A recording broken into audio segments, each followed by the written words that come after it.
He is – listen, there's 3 receivers in the NFL to me that are just different than everybody else. In no particular order, Stephon Diggs, DeAndre Hopkins, and our next guest joining us live, Davante Adams.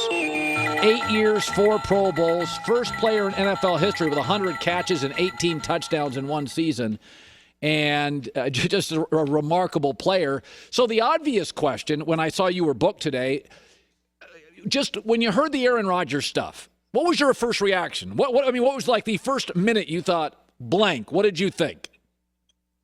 Well, when I first got it, I was actually on the golf course, trying to enjoy myself. A couple brewskis out there, so it's a good day. And then I hear that, and it kind of sways it. Obviously, I don't really know what to think. Hadn't really spoke to him, so it wasn't the best news to receive while I'm out there trying to have a good time.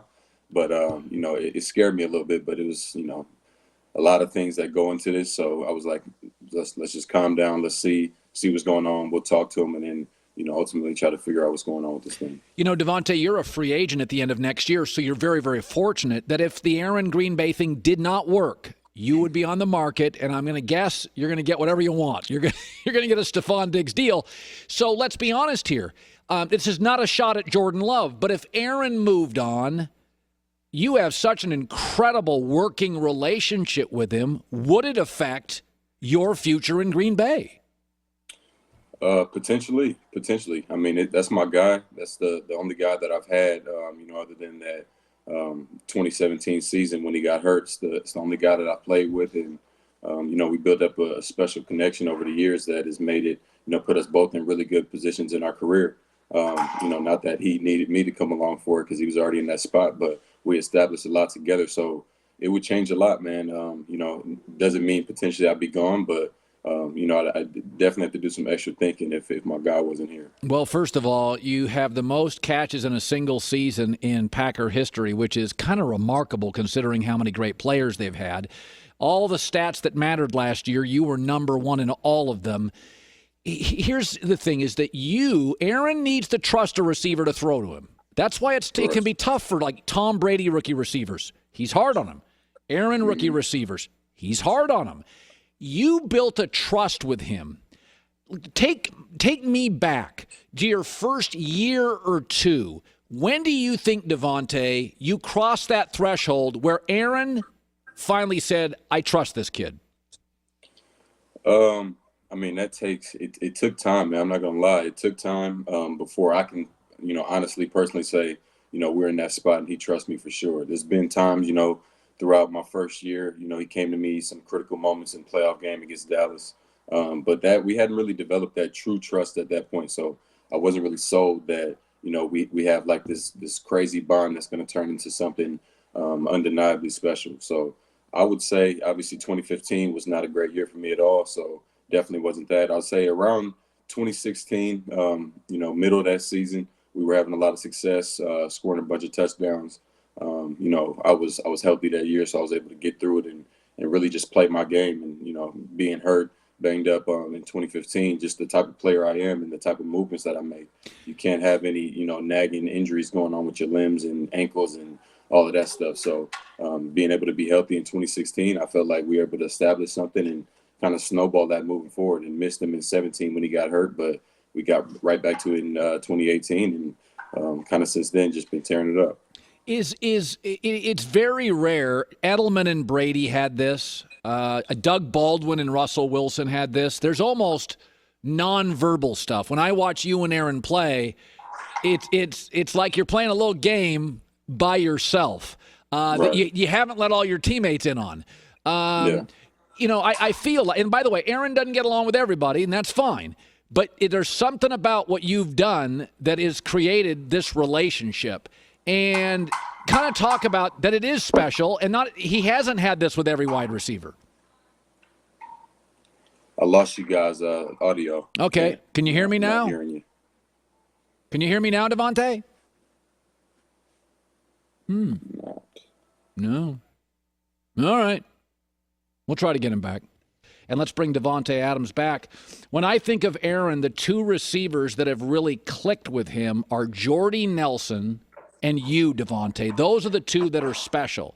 Is there something you think you have in common with Jordy, or something that you kind of unlocked the key to Aaron's trust? What is it? I think it's just years and years of just building that connection and the consistency, honestly. I think just him being able to trust that I know what I'm doing. And, he got this thing where I've referred to him as an elephant before. He remembers everything. So I try to basically hop onto that train and be that same type of player where he'll bring up something and he'll tell me in a huddle, you remember, against the Titans 2016, you ran, outside release this or that route, and I need you to run it like that. So then I'll line up there and he'll kind of give me a look later in the game, and I'll look over to him and know exactly what he's trying to get me to do. And then, coming out, and there's nothing more gratifying than connecting on that type of level, or knowing what your quarterback is expecting of you, doing just that, turn around, seeing a ball and catching a touchdown. I feel like that's what's allowed us to be different than any other group, being able to do stuff like that. Listen, the Packers are a big brand. They're a notable franchise, but they're different. They don't have an owner. It is not only the smallest NFL city, it's the smallest NFL city, it's the smallest pro city. It's there's a very unique bonding experience in Green Bay. It's not a criticism.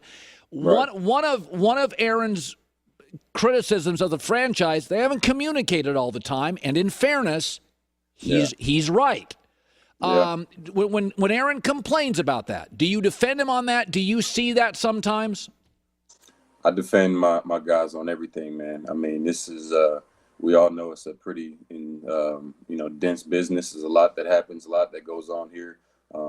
Just like any other job, you want to be happy, and you want guys, once you have gained that respect, you want to be treated with that type of respect. So there's certain things that I can't speak on specifics, but there's certain things that he wants, and maybe the club wasn't so excited about living up to right away, and that can affect a guy who's done so much for an organization.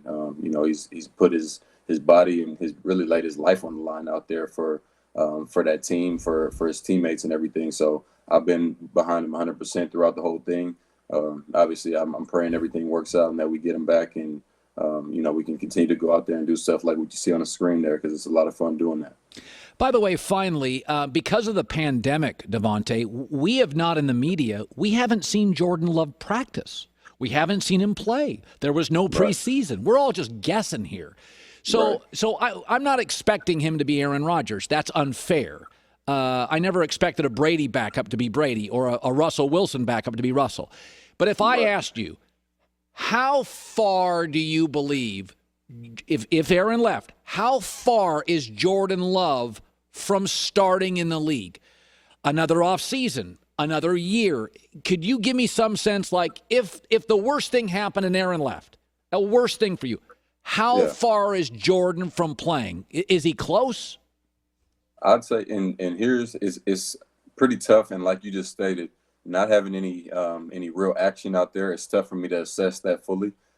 Based off what I've seen, he works really hard. He's really attentive, and he's like a sponge with Aaron in that room, just soaking up everything, all the knowledge, different things. And with his mechanics, I know, he's been working on to try to get better and better at. But it's tough because I haven't seen him play, haven't seen him get out there and do a preseason. So after this year, I think we'll be able to give a more accurate assessment of that.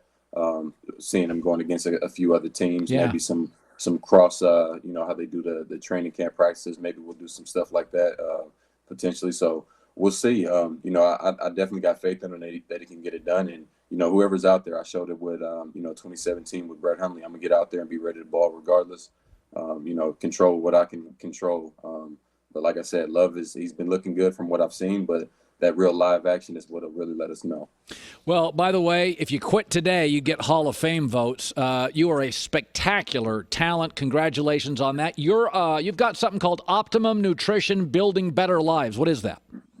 Yeah, man. I partnered with Optimum Nutrition. The best in the business. They've done so much for me, my family, the communities the communities that I grew up in. Just putting people in a better position to be able to maximize their potential. And I feel like that's, having a sponsor like that you can trust when it comes to training, especially at the level that we are at. I feel like it's incredibly, incredibly important to be able to trust that and know that I'm going to be getting the best out of, better workouts, better recovery, all this stuff that'll allow me to be at my peak performance. Davante, you're a spectacular talent. It's great to finally meet you. By the way, have you talked to Aaron at all in the last couple weeks at all? Texted him anything? Yeah, we talked a little bit. It's been, a lot is still being, figured out on his end. So it's tough for me to get into specifics and speak on it. Honestly, I would love to. Can't wait till I can just get on here and tell you that he's back and we're back doing our thing that we've been doing. But for now, it's just, you got to iron out a few things, and then, hopefully I'll be back on the show. We'll be celebrating, taking shots and whatnot. Well, I hope you're optimistic today. Davante, thanks for coming on the show. I appreciate it, man. You're a stud, and I appreciate it. Thank you, boss. I appreciate you.